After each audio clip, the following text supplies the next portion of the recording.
Hi, Mario Menjvar here, and welcome to the magic of animation.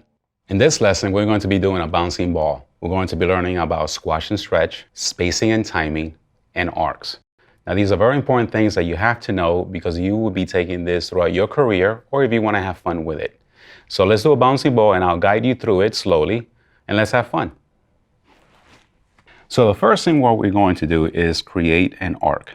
We're going to do the floor first.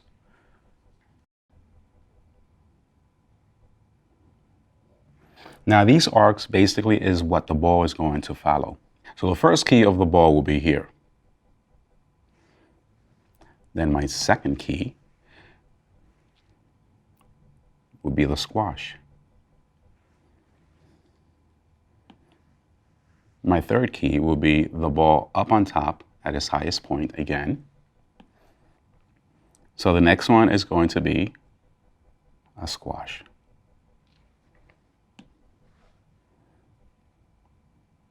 And the last key will be right here at the corner, just like the first drawing.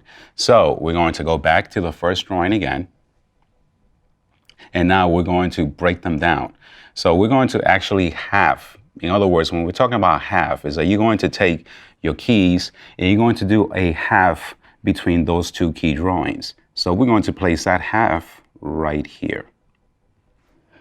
And we're going to be repeating the same thing. We're going to be following the arcs. I kind of have an idea where the arc is going, so I'm just kind of like just freehanding the whole thing for now.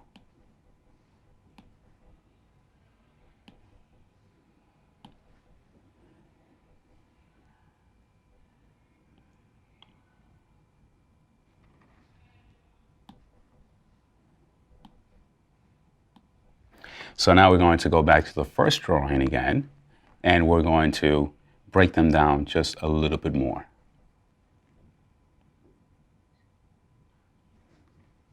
And you can see the ball is actually working pretty well. So I'm doing the same thing. I'm halving everything, making sure that it's a half. So don't worry, try not to get too fancy with it. Just keep everything in halves, keep it simple, and you're going to see how nicely it's going to work. So we got another one right there.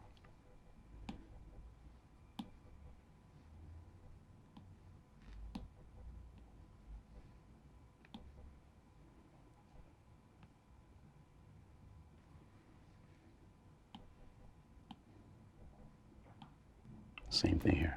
So let's see what we have so far.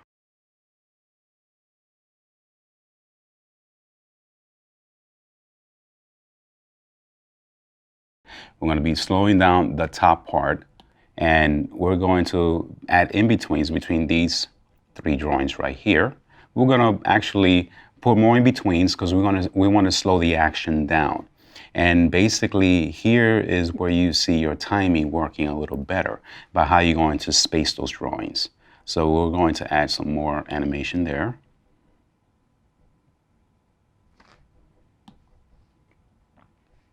Add another one.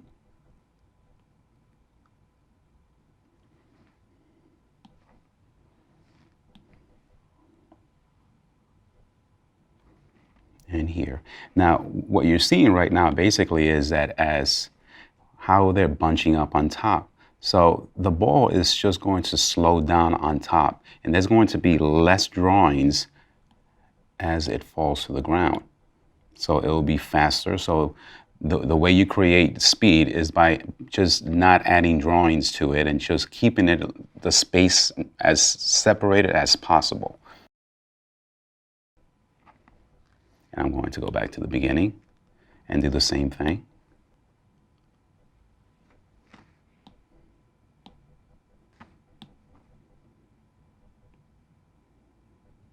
So let's see what we have so far. A little better. It's slowing down a bit more.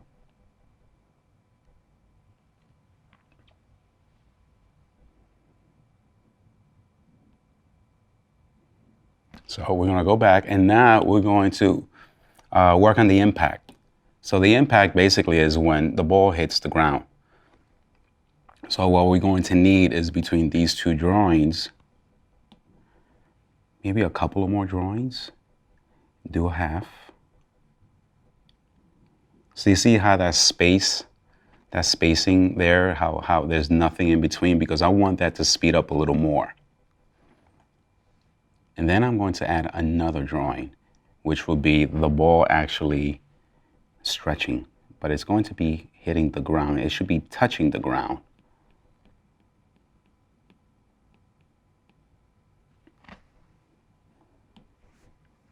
Then it turns into a squash, and then it's going to stretch again.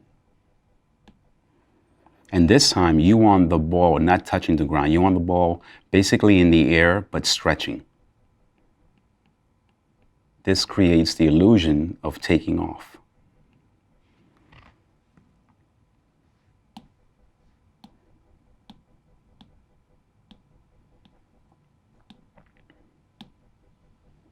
And we're going to be doing the same thing here.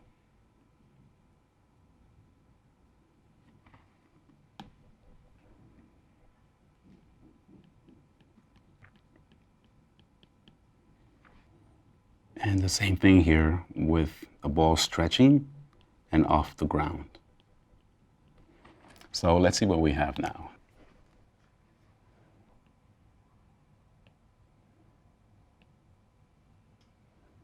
So you can see the squash and stretch. You can see when the ball hits the ground, you see the impact, you feel it, and it just creates the illusion of the weight. Now here, we're pushing the shapes, we're pushing the squash and stretch, so that way you can see it, how it works.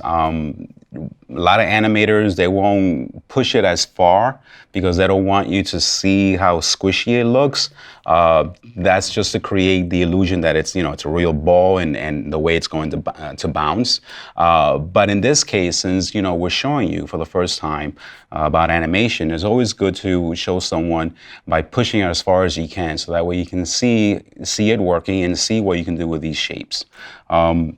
I feel like it needs to slow down a little more on the top, so let's go back and add some more drawings.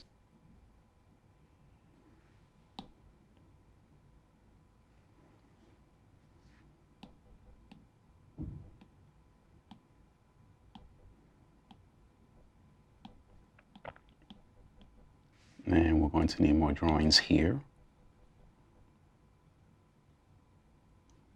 So you got to remember, when the ball bounces as high as it can, what's happening is that gravity is starting to take over. So it's going to start pulling it down. And because of that reason, it starts to slow down and arcs towards the ground.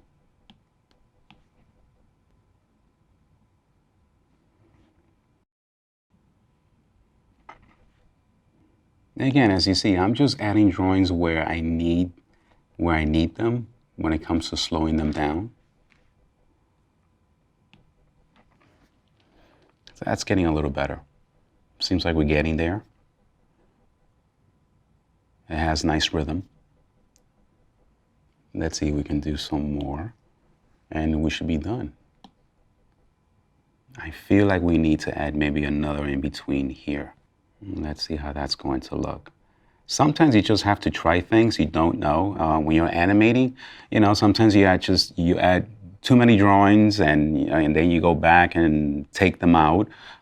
It's just kind of like, trial and error. There's really no formula.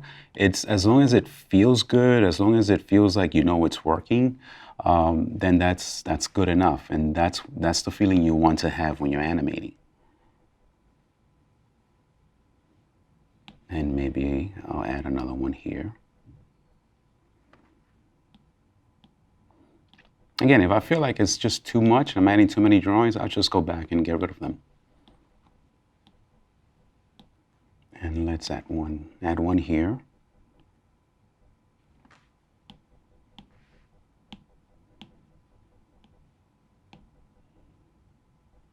And let's see what we have.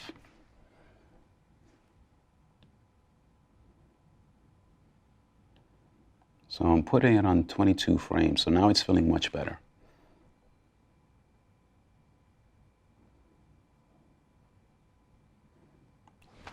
And that's how you do a bouncing ball.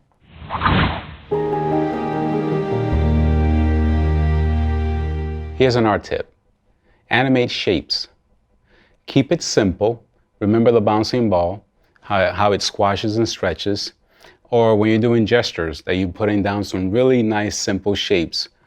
Animate those things. Animate those simple shapes, and you're going to see basically how your movement is going to improve.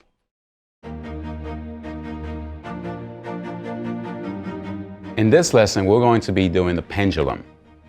Now, the pendulum is also very important because it deals with spacing and timing.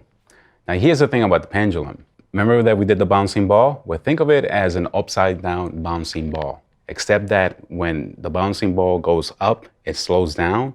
Well, with the pendulum is in reverse. It actually goes faster. So let me show you how that works. So that way you can see how you can get different spacing and timing using different drawings and actually spacing them differently. We're going to start with a little dot. We're going to add another drawing.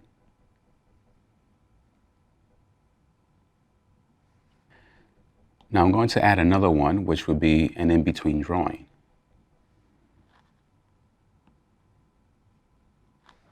Now, we can see our arcs working really nicely here. So what I'm going to do now is basically make a copy of this drawing right here. Duplicate that. And put it over on this side.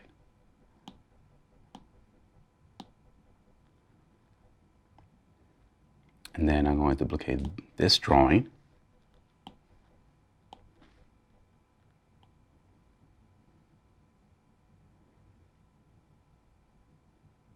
Put over on this side. Because we're going to want the pendulum, once it goes into this position, we want it to come back. So let's see how this looks. So we see the action, we see what the keys are doing, and we know it's coming back, which is what we want to do. So now I'm going to go and start adding the breakdowns. Again, we're going to do a half. And I'm going to do the same thing on this side.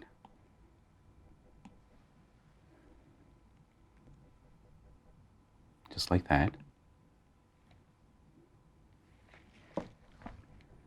We have our keys, our breakdowns, where you have to be careful you don't get confused. Now you're going to have to make a copy and put it and take it, slide it over to the other ones that we made copies of, so that way we can repeat that process. So we're going to take this one here,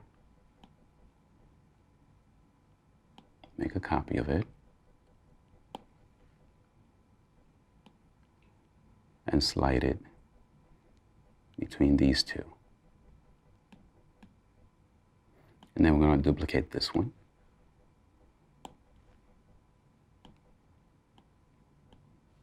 And slide it over.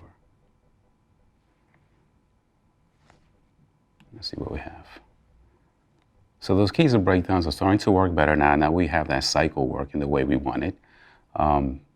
Don't worry, it's just trial and error. You just have to figure where each drawing is, so that way you can just place them once you duplicate them. So it's just keep doing it. Don't worry about it until you start seeing it working really well. You know you're in the right direction. So what we're going to do now is start adding some in-betweens. Now, when the pendulum goes up, it's going to slow down, right? And then as it comes down, it's going to speed up right in the middle. So it's the opposite of the bouncing ball. When the bouncing ball bounces up high in the air, it slows down. So in this case, the pendulum is going to slow in as it goes up, and it's going to slow out. So we're going to be adding more drawings towards the end of the pendulum when it goes at its highest.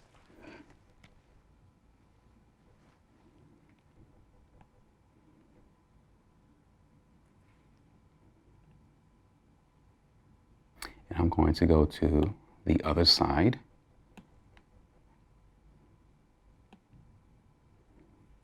And add that in between.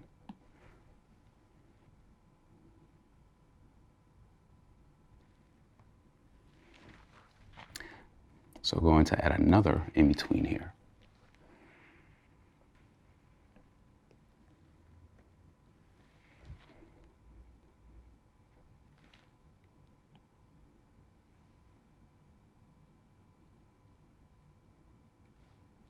So in order to get these two to work together, to create an in-between, I'm going to have to move the first drawing and put it towards the end of the frames and add the slowing.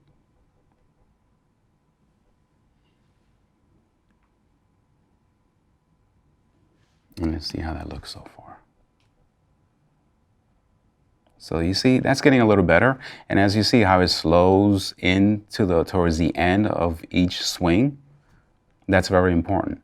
And then towards the middle, there's hardly no drawings. But we're going to slow it down a little more and add more drawings at the end of each pendulum swing.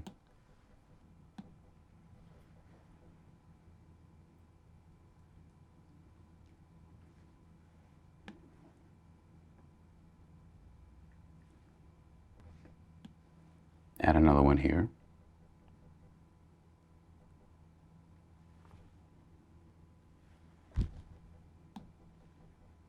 And let's see what we have. So now you're starting to see some weight to it. So let's add one more in between to each end of the pendulum and see what we have.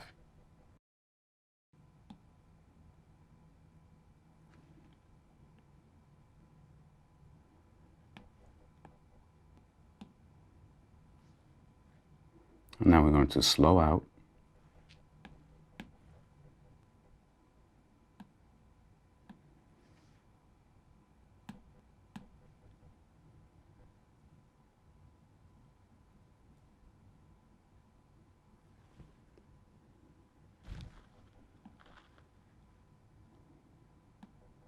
And let's see what we have.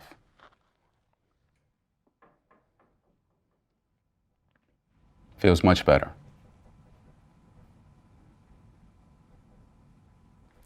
So that's how you do the pendulum. So give it a shot, have a good time doing it, and I'll see you next time.